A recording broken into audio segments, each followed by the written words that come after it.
नमस्कार दोस्तों। हाय, मेरे चैनल पे आए हैं सभी लोगों का स्वागत है।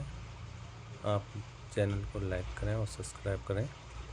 कभी भी आप लोग स्टॉक खरीदते हैं तो एक ही स्टॉक में पूरा पैसा डाल देते हैं। मैं कई लोगों को देखा हूँ जो एक स्टॉक में पूरा पैसा डाल के और अगर लॉस में आते तो बुरी तरह लॉस चला जाता है। इसलिए अगर लॉन्ग टर्म में हो तो आप हमेशा अपने पैसे को कई स्टॉकों में डिवाइड करके रखें, जिससे आपकी फ्यूचुरिटी जो होता है उससे डाइवर्ट करने में आसानी हो जाती है। अगर स्टॉक एक डाउन होता है तो पूरे पैसे का लॉस नहीं होता है। इसलिए हमेशा अपने पैसे को डाइवर्सिफिकेशन करना चाहिए। कम से कम अगर आप 1 लाख रुपया लगाते हो तो आपको 10 स्टॉक में इन्वेस्ट करना चाहिए और लॉन्ग टर्म में इन्वेस्ट बेटर रहता है। लॉन्ग टर्म थोड़ा सा बिना टेंशन का होता है और इसमें कोई आप अगर मार्केट देख रहे हो तो भी ठीक है, नहीं देख रहे हो तो भी ठीक है। लंबा समय यानी कि पाँच साल से ऊपर का ये नहीं कि लंबा समय 1 महीना 2 महीने का होता है।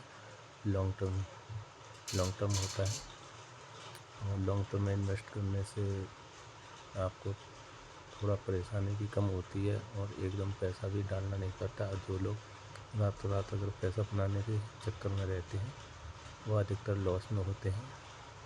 तो हम कभी ट्रेडिंग नहीं करते हैं, नहीं हम ट्रेडिंग को हाला सपोर्ट करते हैं। जो करते हैं वो अपने रिस्क पे रहता है। हालांकि स्टॉक मार्केट खुद के रिस्क पे किया जाता है। इसके मार्केट में कभी भी आपको इन्वेस्ट करना है तो स्टॉक में डाइवर्ट करें। कई लोग मैं देखा हूँ पूछते हैं, बोले सर ये स्टॉक ले लिया और इसमें मेरे को लॉस हो रहा है। आप हमेशा एक ही स्टॉक में क्यों पैसा डालते हैं? पैसा हमेशा अलग अलग स्टॉकों में डालें, अमाउंट को विभाजित करें और तभी आप लॉन्ग टर्म में टिक पाएंगे।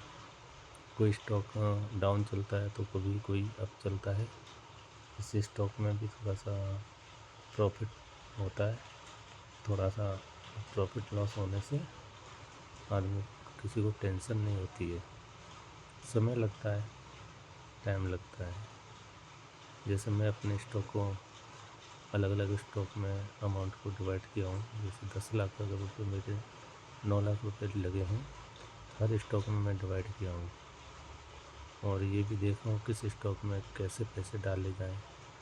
या स्टॉक में अगर बाहर आना है तो या पेनी में डाला है तो हमें कैसे डालना चाहिए। मार्केट मेरा तो है कि अगर 40% मार्केट अप होता है तो मैं 40% बाहर हो जाता हूँ इससे, और अगर डाउन होता है 40% तो मैं 40% अमाउंट लगा देता हूँ। ये तो मेरा फंडा है। बाकी आप लोग कैसे करते हैं वो आपकी समझ है, आपकी सोच है। आप लोग भी इन्वेस्ट करें थोड़ा थोड़ा। और मैं अपनी बात को यहीं ख़त्म करता हूँ। मिलते हैं अगली वीडियो में। चैनल को लाइक करें और सब्सक्राइब कर लें। थैंक यू, धन्यवाद।